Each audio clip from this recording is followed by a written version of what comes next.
19 मार्च 2024 को सुबह 8 बजे के आसपास में संगीता के घर की बेल की घंटी बजती है। संगीता जब घर से बाहर निकलती है तो देखती है कि साजिद गेट पे खड़ा है।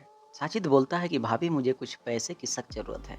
संगीता बोलती है कि ठीक है तुम घर के अंदर आकर बैठो, मैं तुम्हारे भैया से बात करके पैसे देती हूँ। लेकिन साजिद इस बीच में बोलता है कि भाभी मुझे कुछ बेचैनी सी महसूस हो रही है, मैं चाहता हूँ कि छत पे मैं थोड़ा टहल लूँ। संगीता बोलती है कि ठीक है जाओ, दोनों तीनों बच्चे हमारे छत पे ही खेल रहे हैं, तुम जाकर थोड़ा उनके साथ में मन को बहला लो। संगीता अपने हस्बैंड विनोद के पास में कॉल करती है और बोलती है कि साजिद घर पे आया हुआ है और बहुत बेचैन लग रहा है और कुछ पैसे भी मांग रहा है। विनोद उधर से बोलते हैं कि ठीक है, वो तो अपने मोहल्ले का लड़का है, तुम उसे पैसे दे दो। उसके बाद में संगीता फ़ोन रख देती है। लेकिन जब इस बीच साजिद छत पे जाता है तो वहाँ पे तीनों बच्चे खेल रहे होते हैं।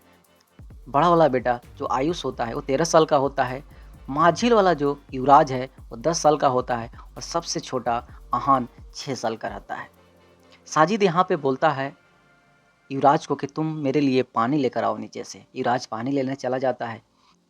साजिद इस बीच अपने जेब से चाकू निकालता है और सबसे बड़ा वाला लड़का पे हमला कर देता है। लेकिन वो 13 साल के होने के साथ में कुछ बड़ा भी रहता है तो वो साजिद से लड़ने लगता है। लेकिन साजिद उसको भी उसी समय मौत के घाट उतार देता है।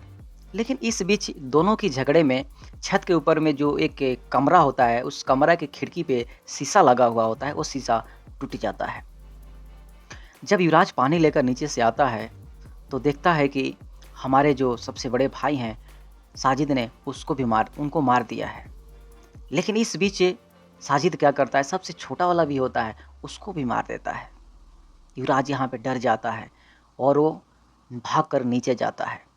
जब भागकर नीचे जाता है और जाकर चिल्लाता है कि मम्मी, साजिद अंकल ने भैया को और बाबू को मार दिए। तभी उन्होंने मेरा मुंह पकड़ लिया और तभी उन्होंने मेरे चाकू से हल्का सा कट लग गया, तभी मैंने उनको धक्का देगा।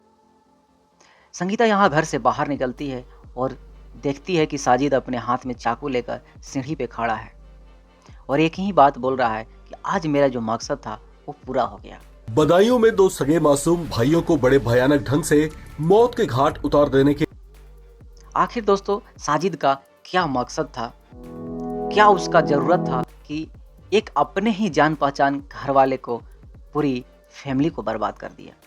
तो आइए आज जानते हैं इस पूरी डार्क क्राइम हिस्ट्री में। उत्तर प्रदेश के बदायूं जिला बाबा कॉलोनी में नवीन नाम का आदमी कुछ दिन पहले रहने आया था। यानी वो अपने उम्र के उस पड़ाव पे आया था जब वो बहुत जवान था। उसके 2 बेटे थे, 2 बेटी थी, बीवी थी, माँ थी और अपने था। नवीन बाबा कॉलोनी में आकर रहना चालू किया। धीरे धीरे नवीन का बच्चा जो था वो बड़े हो गए। नवीन का बड़ा बेटा साजिद और छोटा बेटा वाजिद। साजिद वहीं पास में एक सैलून का दुकान चलाता था। कभी कभी वाजिद भी जाकर अपने भाई का हाथ बटा दिया करता था। इस बीच नवीन साजिद का शादी कर देते हैं। धीरे धीरे फैमिली अच्छी कंडीशन में चलती है और धीरे धीरे 6 वर्ष बीत जाता है, लेकिन साजिद को एक बच्चा भी नहीं होता है। एक दिन वो मायूस होकर बैठा रहता है तो किसी ने उसको बताता है कि तुम जियारात क्यों नहीं जाते हो। मुस्लिम धर्म में जियारात और हिंदू धर्म में तंत्र मंत्र बोलते हैं। साजिद वहाँ से जियारात जाना भी चालू कर देता है, कुछ तंत्र मंत्र वाले के पास में भी जाना चालू कर देता है। जैसे जैसे वो जाता है उसके माइंड को हैंग करना चालू कर देता है। जितने भी पास के झाड़ फूक करने वाले होते हैं उस सबके पास में साजिद जाता है। लेकिन वो एक ऐसे मंत्र वाले के पास में जाता है जो बोलता है कि तुम्हारे बीवी का बच्चा तो होगा, लेकिन इसके लिए तुम्हें बहुत बड़ी कुर्बानी देनी पड़ेगी। साजिद बोलता है कि मैं कुछ भी कर सकता हूँ, सिर्फ मुझे मेरी बीवी के बच्चे चाहिए। वो जो तंत्र मंत्र वाले होते हैं वो बोलते हैं कि तुम्हें किसी इंसान की बलि देनी पड़ेगी, वो भी बच्चे की। तुम जब बच्चे की बलि दोगे तो तुम्हारे बीवी के पेट में बच्चे ठहर जाएंगे। साजिद का जो दिमाग होता है वो यहीं पे हैंग कर जाता है। साजिद जब घर आता है तो वो सोचने पे मजबूर हो जाता है कि आखिर मुझे करना क्या चाहिए। धीरे धीरे समय बीतता है। साजिद का सोसाइटी में अच्छा नाम भी होता है। वो अपने सैलून के दुकान पे अच्छे अच्छे लोगों से जान पहचान भी होता है। साजिद के सैलून के आगे विनोद का घर होता है, जिसमें उसके 3 बच्चे और बीवी। जो बीवी होती है वो ब्यूटी पार्लर चलाती है छत के ऊपर में। तो साजिद और संगीता यानी विनोद की बीवी, ये दोनों की अच्छी जान पहचान और तालमेल रहती है, क्योंकि विनोद भी जानता है कि संगीता एक ब्यूटी पार्लर चलाती है और साजिद सैलून चलाता है। तो जो विनोद का तीनों बच्चे होते हैं वो साजिद के पास में आकर बाल भी कटवा कर जाते हैं और साजिद संगीता को भाभी भी बोलता है। एक अच्छा रिश्ता था दोनों के बीच में। लेकिन साजिद जब इस तंत्र मंत्र के चक्कर में पड़ता है तो वो एक दिन बैठे बैठे सोचता है कि मुझे तो बच्चा चाहिए, मुझे करना क्या चाहिए। उसके माइंड में बस इतना ही आता है कि मुझे किसी बच्चे की कुर्बानी दे देना चाहिए। एक दिन वो अपने दुकान पे बैठा रहता है और सोचता है क्यों ना संगीता भाभी का बच्चे कहीं कुर्बानी दे देते हैं। बस एक दिन जस्ट सुबह में ही साजिद संगीता के घर पहुंच जाता है और पहुंचने के बाद में वो अपने बीबी का डिलीवरी का एक बहाना बनाता है और वहां से सीधा संगीता के घर में घुसकर छत पे चला जाता है और जाने के बाद में दोनों बच्चे को वहां पे कत्ल करके नीचे आ जाता है। दोस्तों, यह इंट्रो में मैं आपको पूरी कहानी बताया हूँ यहाँ तक, और इसके आगे क्या होती है चलिए अब हम आगे बताते हैं आपको। साजिद जब छत से नीचे आता है तो संगीता चिल्लाती है। साजिद एक ही बात बोलता है कि मेरा जो मकसद था वो पूरा हो गया। कुछ मोहल्ले के लोग आते हैं, लेकिन साजिद घर से बाहर निकलता है तो उसका छोटा वाला भाई बाइक लेकर, जो वाजिद होता है, बाइक लेकर वहाँ खड़ा रहता है। दोनों वहाँ से भाग लेते हैं। वाजिद तो भागकर दिल्ली चला जाता है, लेकिन साजिद वहाँ से भागकर थोड़ी सी आगे जाकर एक गांव में छुप जाता है। यहाँ पे पुलिस को कंप्लेन किया जाता है। पुलिस आती है और दोनों बच्चे को पोस्टमार्टम के लिए भेज दिया जाता है। उसके बाद में पुलिस यहाँ पे सोचती है कि अगर ये भागा है इसको पकड़ना ज़रूरी है।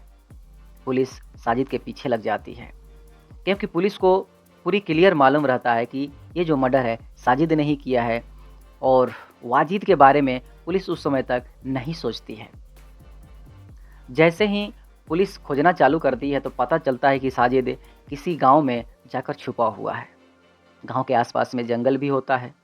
पुलिस जब वहां पे माइक से अनाउंस करती है कि साजिद अगर तुम्हें अपने आप को बचाना है तो तुम बाहर आ जाओ, नहीं तो मारे जाओगे।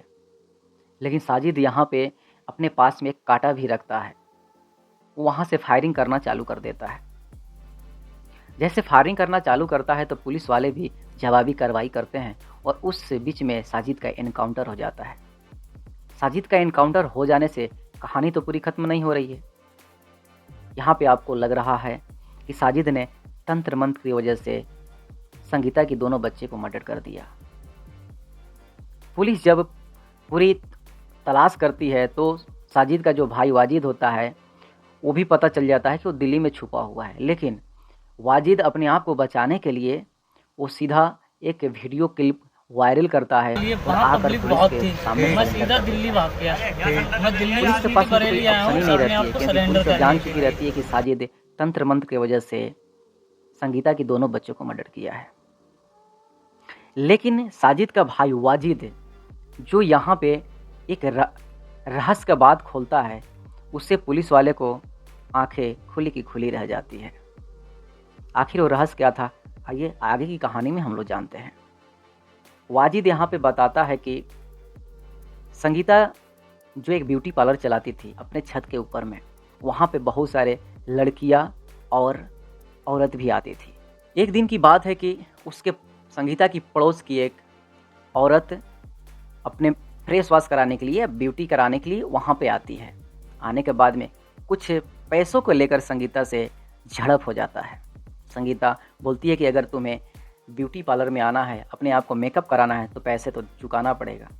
लेकिन वो औरत बोलती है कि नहीं, अगर मैं तुम्हें पैसे दूंगी तो मैं कहीं और जाकर क्यों नहीं करा लूँगी। तो वो औरत कौन रहती है, आइए हम आपको बताते हैं। उसी मोहल्ले में एक दमदार बंटी नाम का आदमी रहता है। बंटी जो नेता और कुछ बड़े लोगों के संपर्क में रहता है। उसी की बीवी रहती है रेखा। बंटी और रेखा की शादी बहुत पहले हो चुकी रहती है, लेकिन रेखा अक्सर अपने ब्यूटी को लेकर, अपने चेहरे को लेकर वो बहुत सतर्क रहती है, तो संगीता के पास में आकर वो अपने मेकअप कराती थी, फेस वॉश कराती थी। बंटी अक्सर बड़े बड़े नेता के साथ में बैठता है, उठता है। जब उसकी बीवी बंटी को बताती है कि संगीता मेरे साथ में ऐसा ऐसा व्यवहार की है, तो बंटी बहुत गुस्सा होता है। बोलता है कि ठीक है, मैं बदला लेकर ही रहूँगा। वहाँ से बंटी क्या करता है कि पता करता है कि संगीता का क्लोज कौन है। पता चलता है कि संगीता के घर पे वाजिद का और साजिद का आना जाना लगा रहता था। बंटी को ये भी मालूम चलता है कि साजिद का कोई बच्चा नहीं है और यह तंत्र मंत्र के लिए हर जगह पे घूमता रहता है।